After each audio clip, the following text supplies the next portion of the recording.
There is an increasingly common idea that Christians should pursue wealth because greater wealth means greater kingdom impact. The reasoning sounds compelling. With more money, you can give more. You can help more people. You can support ministries, provide for others, and fund the work that advances the gospel. And certainly, money can be used for tremendous good. But there is an important question. Does having more money actually make someone more useful to God? Because if greater wealth necessarily means greater kingdom impact, then the Christian with less wealth must necessarily have less capacity to make a difference. But that is not how Scripture teaches us to measure a consequential life. In 1 Timothy chapter 6, Paul makes an important distinction. He says, those who desire to be rich fall into temptation. But only a few verses later, Paul addresses Christians who are already wealthy. As for the rich in this present age, charge them not to be haughty, nor to set their hopes on the uncertainty of riches. He then tells them to do good, to be rich in good works, generous and ready to share. Notice the distinction. Paul warns those who desire to be rich while teaching those who are rich how to faithfully steward what they possess. Those are not the same thing. Scripture does not condemn wealth or money. There is nothing inherently wrong with building a successful business, earning money, investing wisely, or providing abundantly for your family.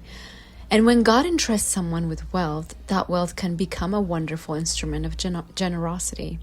But that is very different from saying pursue wealth because becoming wealthier will make you more useful or impactful to God. That conclusion simply does not follow the New Testament. Consider Jesus himself. He said the Son of Man has nowhere to lay his head. Yet no life has ever been more consequential than the life of Christ. Paul experienced both abundance and need, and his conclusion was not that greater abundance would make him more effective. He said, I have learned in whatever situation to be content. And then there's Peter in Acts 3. He encounters a man who had been unable to walk from birth and says, I have no silver and gold, but what I do have, I give to you. What I do have, there is an important principle there.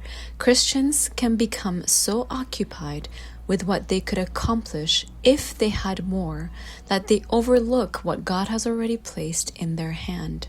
If I had more money, if I had greater influence, if I had a larger platform, then I could really make a difference. But Scripture continually brings the believer back to a different question. What has God entrusted to you now?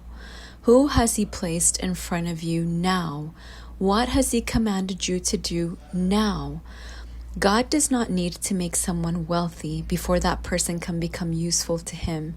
In fact, Jesus repeatedly gives enormous significance to faithfulness that nobody else sees. In Matthew 6, He speaks about giving, praying, and fasting in secret. And again, He says, your Father who sees in secret. That completely challenges the world's measurement of impact. A mother faithfully raising children to know God may never have a platform. Someone may disciple only a handful of people throughout an entire lifetime. A Christian may quietly serve the same church for decades. Someone may give faithfully from a modest income, and another believer may spend years obeying God in ways almost nobody sees. There is no biblical basis for assuming those lives are making less of a difference because there's less money attached to them. Money can increase what someone is able to fund. It can increase what someone is able to give, and when God gives wealth, it should be faithfully stewarded. But wealth is not the prerequisite for usefulness or impact in God's kingdom. The Christian does not need to wait until there's more money, more influence, or a larger platform before living a consequential life. That is just not biblical to think otherwise. The calling is much simpler. Be faithful with what God has already placed in your hands, because the great Christian ambition is not how can I accumulate so that my life will matter. It is how faithfully can I obey God with the life He's already given me.